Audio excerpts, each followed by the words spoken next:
Is it with or without BPA? I gotta check. But first, what is BPA? BPA stands for bisphenol A. It's a chemical compound commonly used in the production of certain plastics, such as water bottles, food containers, and epoxy resin coatings in food and beverage cans. It consists of two phenyl groups connected by a central carbon atom. Over the years, there have been concerns about the potential health effects of BPA exposure. Some studies have suggested that BPA may have hormone-disrupting properties and could mimic the effects of estrogen in the body. And to better understand this topic, I traveled all the way to Belgrade, to the Serbian Academy of Sciences and Arts, and I got the chance to meet with an expert on this topic. Take forward.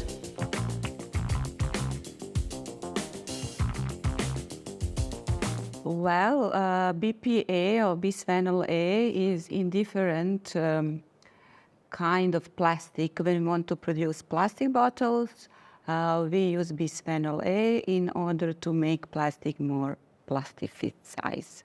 Or even it is using in thermal paper. So what is thermal paper? It is actually receipt that we get in stores when we buy the bread or milk, or even bus ticket or train ticket, parking ticket.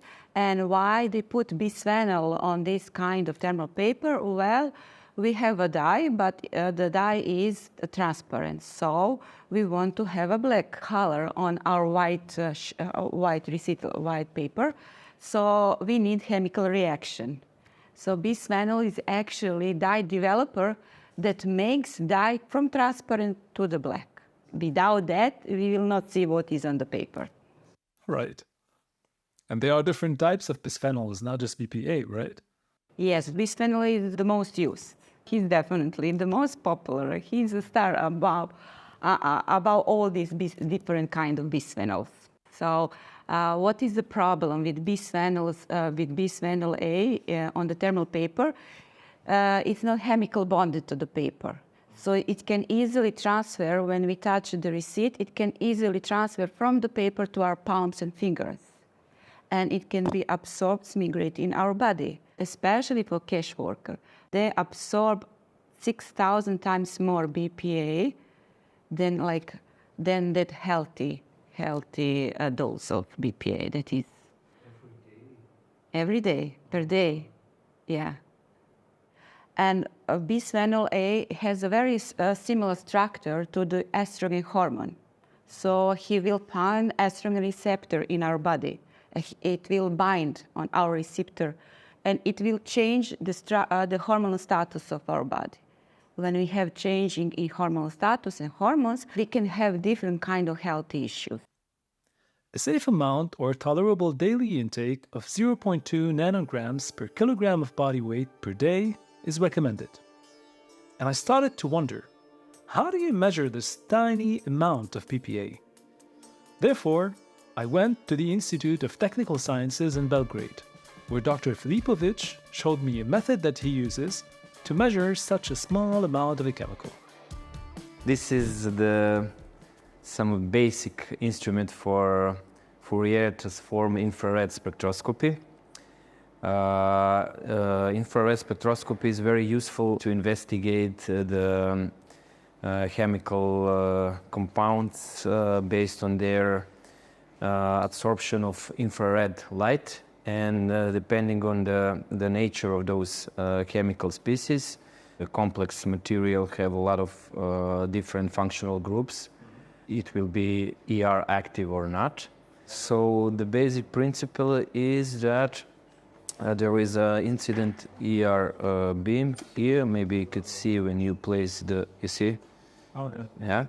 Yeah. And when he goes to the detector, he will give you the amount of the absorbed light because of the interaction of those bonds. If they absorbed ER, or how we said it's ER active, then on the detector you will receive intensity of the ER that is less than the incident beam, of course. And if you have some kind of film to investigate, This is the polystyrene, for example, but you can make it from different. You just place it on these marks and just take measurements of the sample. So the ER spectrum that we are obtaining is not so easily to identify. You have to have some previous knowledge and experience in the identification. FTIR is a pretty accurate method, but it's unlikely that everyone has access to such a sophisticated machine. Therefore, scientists are creating tools that are easier to use and more accessible for everyone to be able to measure whether there is BPA in their products or not. We can detect in laboratory, yeah, but you have to prepare. You have to bring them. Like you have a whole day to obtain this kind of measurement. So for everyday use, because we are surrounded with the articles that possess this toxic material, we need something very fast, very easy to use. Like, for example, like sensor for diabetes, so everybody can use it. So the next time you're checking how much you paid at the supermarket, and even if you're feeding your child at home, make sure you're double checking what's inside of the products that you're using to make sure that it's BPA free. Because this can save your life. Cheers. That's good.